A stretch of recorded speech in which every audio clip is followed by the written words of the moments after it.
por ver la segunda parte y retomando, entonces íbamos a ver las funciones de nuestro superhéroe, el surfactante.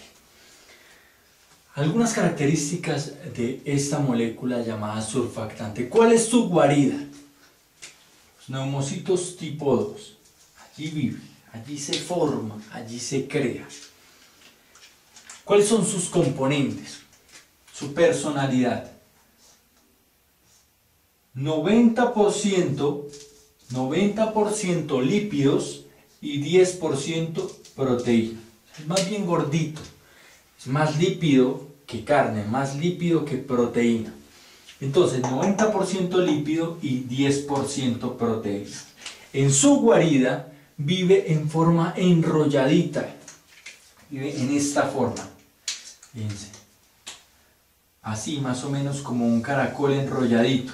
Ahí se mantiene dentro de los neumocitos tipo 2. Estos se denominan cuerpos lamelares y los cuerpos lamelares son los que contienen al surfactante. Esta disposición es la que tiene al surfactante, que está compuesto nuevamente 90% por lípidos y 10% por proteínas en los neumocitos tipo 2. Por exocitosis, estos cuerpos lamelares son expulsados acá, a donde se encuentra, ¿se acuerdan? El agua, esta lámina de agua, esta pequeña lámina de agua. Acá tenemos a los neumocitos tipo 1 y acá tenemos otros neumocitos tipo 2 que no son tan grandes como este, porque este es simplemente para representar lo que ocurre. El punto es que los cuerpos lamelares se van por exocitosis aquí, hacia la superficie del alvéolo. Entonces, cuando salen, claro, traen enrollado el surfactante, entonces tienen que tratar de desenrollarse, de liberarse. Y cambian las formas cambia la forma en espiral del cuerpo lamelar y genera unos túbulos o una estructura tubular de mielina, se conoce así. Es decir, se va desenrollando y va formando estos túbulos que acabo de dibujar acá. Estos túbulos finalmente son los que contienen el surfactante. Y vamos a ver cómo en la clase vamos a graficar a nuestro superhéroe.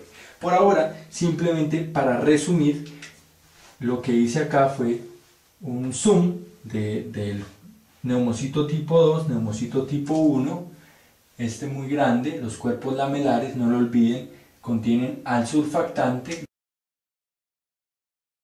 se libera y se generan unas estructuras tubulares de mielina que son las que contienen al surfactante y finalmente se van a liberar. Entonces voy a ampliar esta situación porque queremos ver lo que ocurre en la lámina de agua.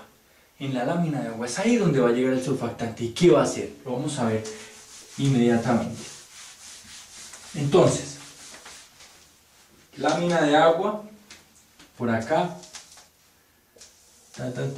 acá, esto acá, listo. Y por acá nuestras moléculas de agua, las cuales estaban sometidas bajo fuerzas de atracción hacia todas las direcciones, menos las de la superficie que no tenían fuerza de atracción hacia arriba. Por aquí en un neumocito tipo 2 se libera surfactante. Amigos, a partir de este momento, el surfactante va a tener cuerpo y va a tener forma. Y esta va a ser nuestra representación del surfactante durante la clase. Nuestro surfactante tiene forma de pato, ojo, de pato. Un patico, pongan este es el ojito, un patico, no muy bien dibujado, pero quiero que piensen que es un pato, no una gallina, un pato, con 6, ojo a esto, con 6 extremidades, por no decir patas. 1, 2, 4, 6, puse una extra, 6, solamente 6, 1, 2, 3, 4, 5 y 6. Un pato con 6 extremidades, tal que nuestro superhéroe ahora se va a llamar Super Pato. Ese es el surfactante, que fue liberado ¿dónde? Acá, acá muy pequeñito, acá fue liberado y por razones obvias el patico fue liberado en el agua, pero por debajo del agua fue liberado, entonces no se quiere ahogar, entonces va a nadar hasta la superficie y se va a ubicar en este lugar, en la superficie. Características de este pato, ya se las digo en un segundo, es decir, del surfactante. Acá está el patico. Primero, el cuerpo del pato, no las extremidades, el cuerpo del pato, lo rojo, está representando a su 90% de lípido, a esa parte que está compuesta en un 90% por lípidos. ¿Cuál? La parte del cuerpo del pato. Eso es una característica que debemos tener en cuenta. Y estas 6 paticas representan 6 proteínas diferentes. ¿Cuáles? Se las menciono de una vez, pero hablamos de ellas más adelante. Apoproteínas. ¿Qué son apoproteínas? En un momento vemos. Varias apoproteínas, muy fáciles de recordar. A, B, C y D. Cada patica representa una de ellas. Y las otras dos para la inmunoglobulina G y para la albúmina. Entonces, la molécula de surfactante tiene una característica, en un 90% es lípido y en un 10% es proteína. Dentro de ese 10% de proteína se encuentra la apoproteína A, B, C, D, la inmunoglobulina G y la albúmina. Ustedes saben muy bien que cuando ponemos agua y aceite, pues el aceite, que en este caso representaría los lípidos, suele hacerse en la parte superior, va hacia la parte superior. El cuerpo del pato, que representa los lípidos, pues no se quiere ahogar este patico, entonces nada y se ubica en la parte superior. Pero las proteínas sí se encuentran dentro del agua, sus 6 paticas. ¿Sí se fijan? Ahora veamos cuál es la importancia. ¿Qué ocurrió? ¿Qué cambió al tener un pato en la superficie de esta lámina del alvéolo? Voy a dibujar otro.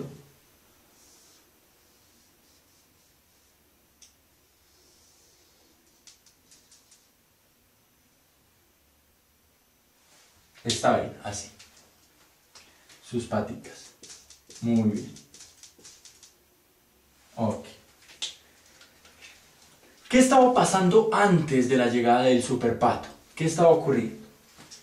Que las moléculas de agua que se encontraban en la superficie no tenían nada que les generara fuerza arriba, tal que se hundían. Pero con la llegada del superpato, este patico, por su característica lipídica y porque no se quiere ahogar, genera una fuerza hacia arriba. El patico constantemente está tratando de mantenerse en la superficie, tal que, ojo, la fuerza que generaba el descenso de estas moléculas se ve equilibrada con la fuerza que está generando el pato hacia arriba. La fuerza que está generando el pato hacia arriba a través de estas proteínas y también de su componente lipídico que le permite estar en la superficie. Muy sencillo, brillante por parte de la naturaleza, poner una sustancia que flote en la superficie, genere una fuerza hacia arriba y equilibre las moléculas de agua que estaban con una tendencia a hundirse. En este caso, no se van a hundir, claro, ponemos más surfactante, más paticos acá arriba, más y más cerquita, pues las moléculas de agua no se van a hundir, es decir, que no se van a generar tensiones al evitar que se genere un espacio. Recuerden que acá se generaba un espacio y estas dos se atraían, eso ya no va a ocurrir, ya estas moléculas se van a mantener así, es decir, no va a existir la tendencia a disminuir la superficie se va a mantener como era, es decir, que la tensión superficial va a disminuir, disminuyendo también, directamente proporcional, la presión de colapso. Resolvemos inmediatamente el problema del colapso de los alvéolos. Esa tendencia al colapso, esa presión de colapso con la que tenía que vivir el alvéolo resuelta. Un poquito de surfactante y listo. Evitamos que el alvéolo tenga la posibilidad, o mejor, mantenga esa presión de colapso que intentaba cerrar. Nuevamente, solamente por aclarar algo, disminuimos esta atracción que se estaba generando hacia abajo gracias a las proteínas y a las características lipídicas del surfactante que generan una fuerza hacia arriba. Así evitamos que la superficie del agua de esta lámina mantenga la presión de colapso. Evitamos este problema. Resuelto el primer problema. Voy a pasar al tercer problema y voy a dejar de último el segundo problema. ¿Por qué? Porque el tercer problema estaba muy relacionado con el primero. Esta presión de colapso que estaba generando succión, ¿se acuerdan? Succión. Estaba generando una succión y movilización de líquido desde el capilar que estaba al lado del alvéolo hacia adentro e inundando el alvéolo, pues ya no va a ocurrir. Porque la presión ya no es tan grande, ya no está generando mucha succión, entonces está bien, no se va a movilizar líquido desde el capilar. Sencillísimo. Menor succión, menor movilización de líquido desde los capilares hacia el alvéolo. Y ahora sí quiero hablar de la inestabilidad. ¿Recuerdan de qué se trataba la inestabilidad? Y un poquito de la alteración de la relación ventilación-perfusión, que también tenía que ver con que algunos alvéolos eran más pequeños en nuestro organismo, así es. Algunos alvéolos son más pequeños, otros son más grandes. Entonces veamos de qué se trata. Voy a dejar nuestro superpato acá, que tiene el nombre de sus paticas, pero recuerden cómo funciona, no se les olvide, se hace en la superficie, genera una fuerza hacia arriba, evita que las moléculas de agua se hundan, que se forme una tensión en la superficie y que se colapse el alvéolo. Ok, ¿qué pasa con estos alvéolos que eran así? Uno pequeñito y uno muy grande. Dijimos que sin superpato, acá, en nuestro alvéolo pequeño, se generaba mayor presión de colapso por una menor área y tendía a hacerse más pequeño y más grande hasta que finalmente se iba a colapsar y perdíamos un alvéolo. Y no, esa no es la intención. ¿Cómo arregla esto surfactante? Resulta que en proporción a su tamaño, pues el surfactante se encuentra en la misma cantidad, ojo, en la misma cantidad en este alvéolo pequeñito y en este alvéolo grande. Se produce en la misma cantidad, no en proporción a su tamaño. Me explico. Supongamos que tenemos un adulto grande, de 2 metros, gordo, y tenemos un niño de 1 año. Y a los dos queremos aplicarles una crema bronceadora, por ejemplo. Si tenemos un tarro, la misma cantidad, 100 mililitros por ejemplo, para aplicarle a los dos, pues claro, a los dos se los podemos aplicar. Al gordo le vamos a aplicar la crema bronceadora, es decir, el surfactante, pero va a quedar una capa muy ligera, debido a que su área es mucho mayor, tiene muchísima más piel por donde aplicarle el bronceador. En cambio, al niño de 1 año, pues con ese frasco, si se lo aplicamos todo, pues va a quedar una lámina muy gruesa de surfactante.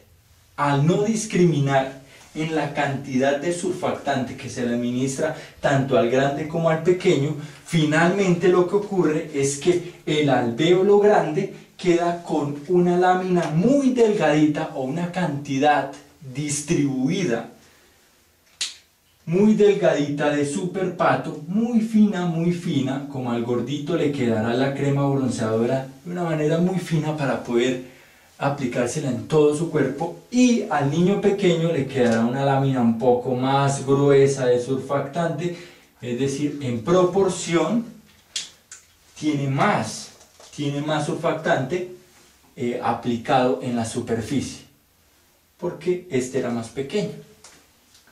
¿Cuál es el punto? Nuevamente, ¿todo esto para qué? Le dimos más surfactante en proporción a su tamaño a este alvéolo pequeño. Es decir, ¿qué decía la regla? ¿Qué nos indicaba? Que a menor radio, mayor presión de colapso. Y la naturaleza le dice, ok, está bien, tengo que pagar este precio, a menor radio, mayor presión de colapso, pero yo modifico la tensión superficial. Gracias al superpato yo modifico la tensión superficial. Entonces a ese alvéolo pequeño que usted, señor Laplace, le está dando gran cantidad de presión por su pequeño radio, pues yo le voy a dar muy baja tensión superficial. Le voy a dar muy baja tensión superficial. Claro, le doy más surfactante, entonces disminuyo mucho su tensión superficial, y así también la presión de colapso me tendrá que disminuir un poco y equilibrarse. No se me va a hacer tan alta, no se me va a ir la presión por allá arriba, sino digo, bueno, le voy a modificar la otra variable. Yo le modifico con el surfactante la otra variable, entonces baje un poco, baje de allá la presión de colapso y equilíbrela. Bueno, ¿qué pasa con el grande?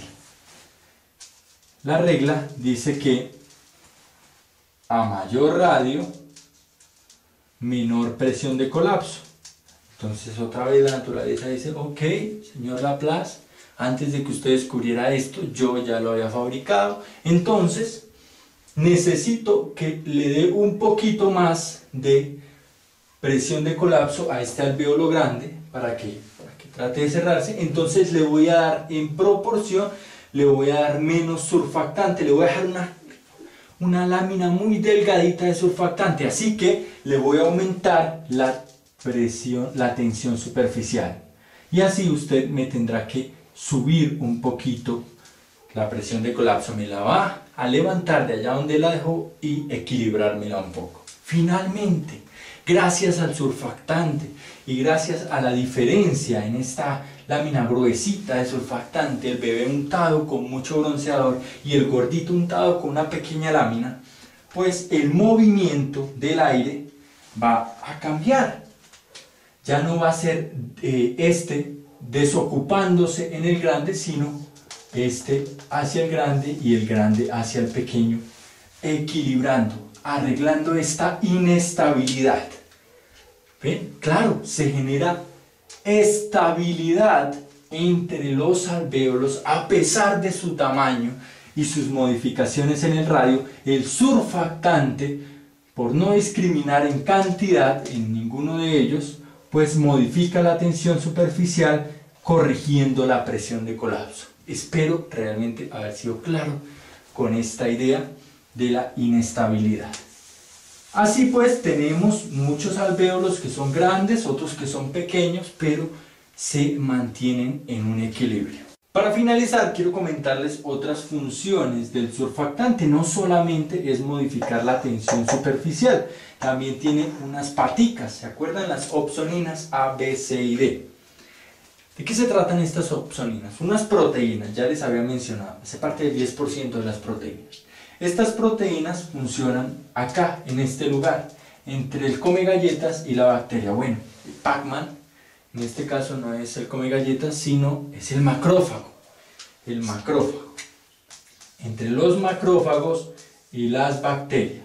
¿Qué hacen las opsoninas? De manera muy general, porque esto lo podemos ver en las clases de fagocitosis que se desarrollan, vamos a ver que prácticamente la opsonina funciona como un imán entre la bacteria y el macrófago. Entonces, dos polos opuestos que se van a unir, porque la bacteria puede pasar por ahí cerquita del macrófago, pero escaparse, pasarse y ¡pum! Entonces, lo que hace esta opsonina es permitir esa unión entre el macrófago y la bacteria y así también permitir que la bacteria lo fagocite, el macrófago fagocite las bacterias. Esa es la función de la opsonina. Ahora, otras proteínas que tiene, como las inmunoglobulinas G, pues naturalmente funciones inmunológicas. Y quiero que tengamos eso en mente, porque si hablamos de surfactante, no solamente podemos pensar en la modificación de la tensión superficial y el colapso de los alvéolos. No, ya vemos que debido a sus paticas tiene funciones inmunológicas, lo cual quiere decir que en el paciente, en el bebé que nace sin una cantidad suficiente de surfactante, además de estos problemas, pues vamos a tener alteraciones en la respuesta inmunológica en nuestros alvéolos. Claro que sí. En nuestro sistema pulmonar vamos a encontrar problemas en esos pacientes por la deficiencia de surfactante, que además de la tensión nos permitía atacar a esas bacterias a través de opsoninas e inmunoglobulinas A. De hecho, hablemos un poco de ese síndrome de distrés respiratorio del recién nacido. El surfactante, ¿a qué edad se produce? ¿Lo recuerdan? ¿Recuerdan cuando ustedes estaban produciendo surfactante? Probablemente no, porque cercano a la semana 24 es cuando se comienza a producir el surfactante. En cantidades no significativas, pero comienza a generarse una mínima cantidad de surfactante en nuestros pulmones cuando estábamos allá, en el útero. Resulta que después de la semana 36, de embarazo, debido al incremento, al rápido y progresivo incremento en los glucocorticoides maternos, que estoy diciendo indirectamente que la liberación o producción de surfactante después de esta época depende de la producción de glucocorticoides, o es sensible a los niveles de glucocorticoides en la mamá. Lo cual no es sorpresa que tratemos así a las mamás que puedan tener un parto prematuro. Entonces, después de la semana 36, debido al incremento progresivo y rápido de los glucocorticoides, la producción de surfactante también aumenta, también sube. Pero algunos niños que nacen antes de la semana 36, naturalmente después, más o menos de la semana 24, tengan alguna posibilidad de sobrevivir, y entre la semana 36, donde no han producido la cantidad significativa de surfactante como para mantener la función de tensión superficial, pues se va a generar un problema. Supongan que nace un niño y antes de la semana 36 y no se le administró a la mamá ningún tipo de ayuda corticoide para la producción de surfactante, tal que el niño nace con una cantidad mínima de surfactante no significativa y que no corrigió esta situación de la que hablamos al inicio de la clase. ¿Cuáles serán los problemas de este niño? Que sus alvéolos constantemente van a intentar colapsarse con cada inspiración, con la primera que hace. Recuerden que el niño naturalmente nace con sus pulmones colapsados, no hay aire dentro de sus alvéolos, el aire, el oxígeno lo recibía a través de su cordón. Entonces, al dar esa primera inspiración con mucha potencia, con mucha fuerza, ese llanto fuerte, pues va a tratar de abrir esos alvéolos, pero la gran tensión superficial que se está generando aquí no le va a ayudar, porque al contrario, después de que termine la inspiración, van a tratar de cerrarse los alvéolos, a mantenerse colapsados. ¿Por qué? Porque no tenemos a Super Pato ahí que diga, bueno, ya quédense ahí tranquilos, no se tienen que cerrar. Entonces, gran presión de colapso lo cual genera atelectasias en estos niños y lo cual genera distrés, es decir, angustia, una desesperación en el trabajo respiratorio que cada vez deberá ser mucho más fuerte para tratar de abrir estos alvéolos y superar. Entonces, claro, un trabajo respiratorio de este tipo para tratar de vencer estas presiones, pues va a ser muy difícil para un niño, para un recién nacido con una musculatura débil.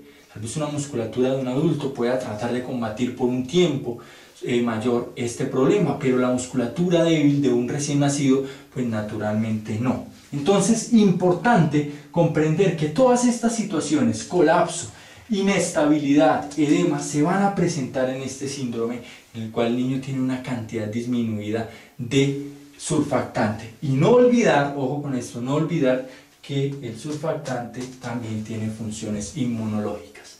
Amigos, esta era la información que quería darles el día de hoy acerca de tensión superficial y surfactante. Si les gustó el video, de verdad agradezco, lo recomienden en las redes sociales, lo posteen en su muro y así pues damos a conocer esta información que me parece bien importante. No se pierdan las nuevas actualizaciones, suscríbanse al canal, se pueden unir al grupo en Facebook CJ Medicina y pueden encontrar el link de la página en Facebook en la descripción del video. Muchas gracias, chao.